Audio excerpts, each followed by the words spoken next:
मनुष्य के सभी दुखों का कारण मानव के संचित कर्म ही उसके जीवन में सुख और दुख कष्ट का कारण होते हैं।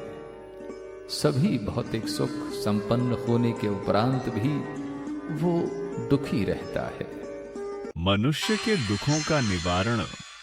अतः गीता के श्लोकों का प्रदत्त अनुष्ठान उसके पापों को नष्ट कर उसके प्रारब्ध का उदय करते हैं और भगवान की शरणागति से संपन्न अनुष्ठान उसे कष्ट से छुटकारा दिलाकर उसे कामनाओं की पूर्ति में और भगवत चरणों में ले जाने का मार्ग प्रशस्त करते हैं।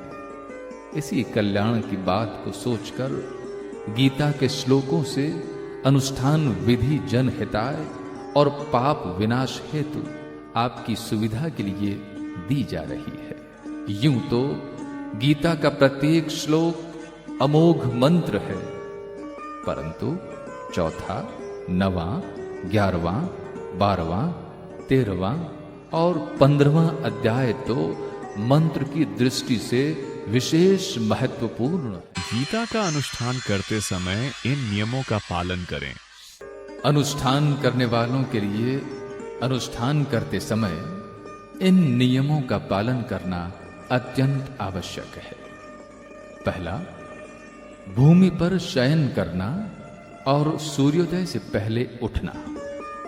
दूसरा, एक समय शुद्ध सात्विक भोजन करना और अनुष्ठान अवधि में अखंड ब्रह्मचर्य का पालन करना अत्यंत आवश्यक है। तीसरा नियम, बहुत ही कम बोलना और सत्य ही बोलना।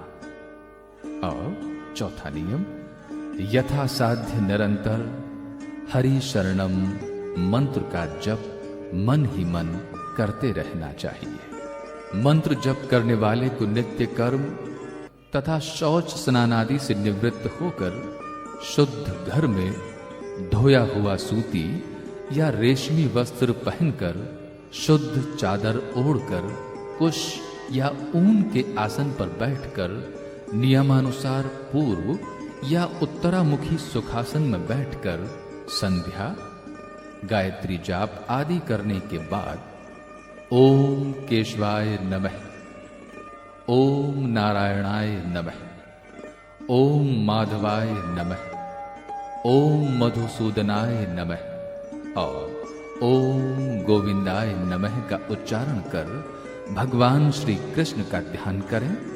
फिर संकल्पबद्ध होकर कि मैं अमुक कार्य की सिद्धि के लिए अमुक मंत्र का इतना जप करूंगा का संकल्प लें और फिर ओम क्लीं कृष्णाय नमः से या फिर जिस मंत्र का जप करना हो उसी मंत्र से अंगन्यास और करन्यास करें।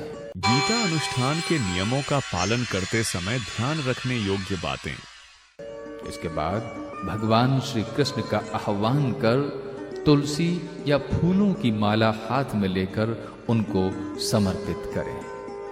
भगवान श्री कृष्ण की षोडश उपचार या पंचोपचार से पूजा व एकाग्रचित्त से मंत्र का जप करें। जप करते समय बीच में हरगिज नहीं बोले और निरंतर भगवान का ध्यान करते रहें।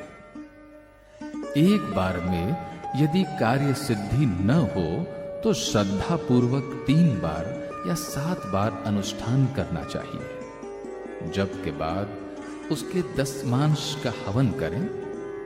हवन की सामग्री में तिल, मेवा, शक्कर और घी अवश्य मिलाएं। हलवे की बलि समर्पण करें। जप के बाद नम्रता पूर्वक क्षमा याचना करनी चाहिए। जप करने वाले इन बातों पर अवश्य ध्यान दें। जिस मंत्र को सिद्ध करना हो उसका अष्टमी की रात्रि को, शारदीय पूर्णिमा की रात्रि को, दीप मालिका की रात्रि को अथवा वैशाखी पूर्णिमा की रात्रि को पवित्रता पूर्वक आसन पर बैठकर 3000 जप कर लें। इसके बाद उस मंत्र का अनुष्ठान करने से विशेष लाभ होता है। जब के पहले भगवत गीता का पूरा 6 अध्याय, 3 अध्याय, नहीं तो कम से कम एक 15वें अध्याय का पाठ अवश्य कर लें। प्रत्येक जप करने वाले को 11वें अध्याय के 11 पाठ आदि अंत या मध्यम में 9 दिनों तक अवश्य करने चाहिए।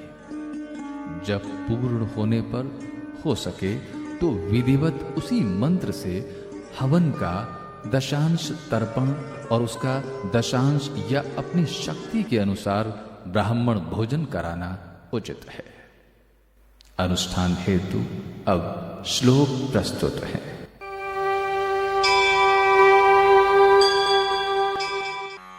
पांचवें अध्याय का 5वां श्लोक। यत्सांख्ये प्राप्यते स्थानं तेद्योगैरपि गम्यते एकं सांख्यं च योगं च य पश्यति स पश्यति। इस श्लोक का 40,000 जाप 31 दिन में पूर्ण करने हैं, जिसमें भगवान पार्थ सारथी का ध्यान करें। इससे आकस्मिक द्रव्य प्राप्ति एवं साख्य निष्ठा की योग्यता प्राप्त होती है।